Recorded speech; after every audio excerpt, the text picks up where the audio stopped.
भाव से चल नहीं पाओगे, तीर्थ तुम कर नहीं पाओगे।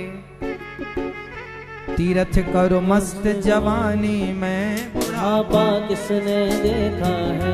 कान से सुन नहीं पाओगे, कथा तुम सुन नहीं पाओगे। कथा सुनो मस्त जवानी में, बुढ़ापा किसने देखा है। तो भगवान की भक्ति कब करना है मेरी माँ? जवानी सबसे बढ़िया है। जवानी में ही भक्ति और प्रेम के संस्कार आ जाने चाहिए। भगवान के चरणों में प्रीति जवानी से स्टार्ट होगी ना, लड़कपन से, तो बुढ़ापे तक पक जाएगी भक्ति। और बुढ़ापे में बीज बोओगे भक्ति का, तो फिर वो कब अंकुरित होगी, कब पकेगी।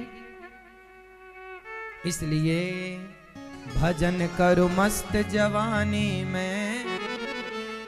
तो आप अपने बच्चों को कब से भजनानंदी बनाओगे? छोटी सी उम्र हो और भगवान से जुड़ जाएं बच्चे, संतों से, सत्संगों से जुड़ जाएं। सत्संगों से जुड़ जाएंगे तो बुढ़ापे तक संस्कार मजबूत हो जाएंगे।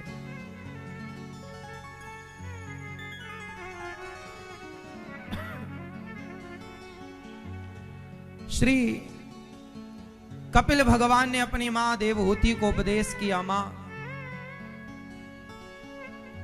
तितिक्षवः कारुणिकाः सुहृदः सर्वदेहिनां, अजात शत्रवः शांता साधवः साधुभूषण। सहनशील बनो मां, अहम सर्वेषु भूतेषु भूतात्मा अवस्थितः सदा। सब में भगवान को देखो, भगवान में सबको देखो। अब मैं भागवत जी में एक साइंस है, विज्ञान, वो मैं आपको समझाता हूं। देखो, मेडिकल साइंस जो आज आप पढ़ते हैं वो हमारे वेद पुराणों में, हमारे ग्रंथों में कितने पहले से मौजूद है। आप उसके रहस्य को ना समझें तो हम क्या करें? समझिएगा।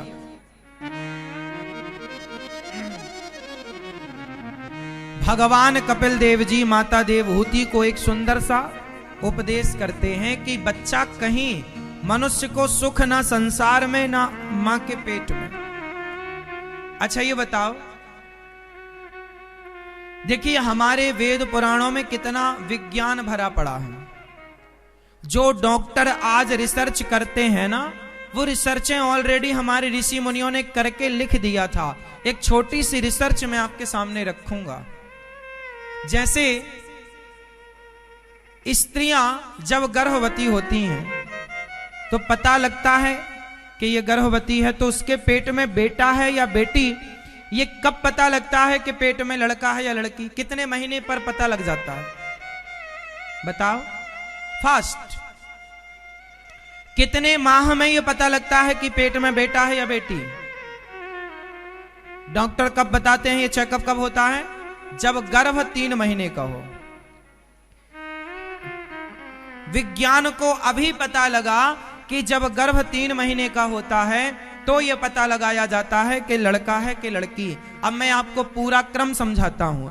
जब पिता के द्वारा मां गर्भवती होती है तो पिता का तेज जब मां के रज से मिलता है तो वह 1 दिन में कलल बन जाता है। 5 दिन में वह बेर की तरह कठोर हो जाता है। जब बच्चा पेट में विकसित हो रहा है तो यह बच्चे के विकसित होने का पूरा क्रम है।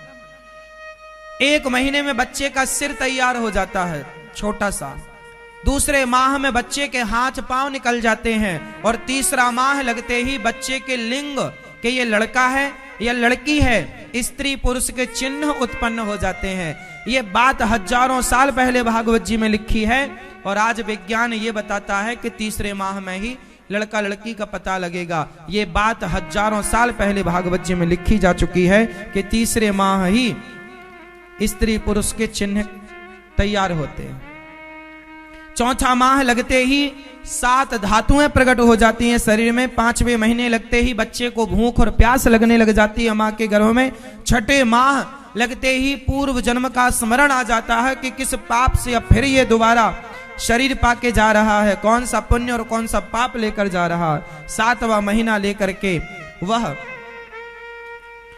बहुत कष्ट में मां के पेट में उल्टा लटका रहता, बड़ी पीड़ा होती है और वह माँ के पेट में ही प्राग जन्म पुराने समय के कर्मों को याद करके वो भगवान की स्तुति करता, प्रभु मुझे क्यों संसार में पुनः भेज रहे हो। भगवान बोलते मैंने तुझे कई बार वापस बुलाया पर तू फिर ऐसे कर्म करता है, उसी गर्भ में जाना पड़ता है।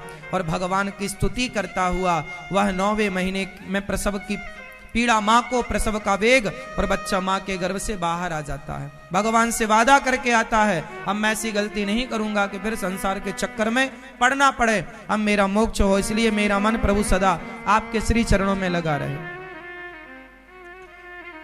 तो जो साइंस आज प्रूव कर रहा है वही हजारों साल पहले हमारे ऋषि मुनियों ने मेडिकल साइंस लिख दिया, किस तरह बच्चे का निर्माण होता है पेट में। 1 महीने में क्या तैयार होता, दूसरे महीने में क्या, 9 महीने का पूरा लिख दिया कि प्रत्येक महीने में ये तैयारियां पेट में क्या तैयारियां चल रही हैं, ये ऋषि मुनियों ने रिसर्च करके लिख दिया।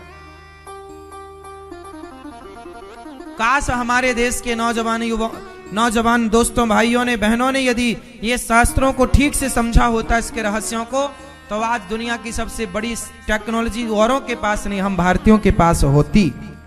पर आपने अपने धर्मों पर, अपने धर्म पर, अपनी संस्कृति पर गर्व ना करके इसे छोटा करार दे दिया कि इसमें तो कुछ है ही नहीं, अनपढ़ करार दे दिया उन ऋषि मुनियों को जिन्होंने आपके लिए रिसर्च की है।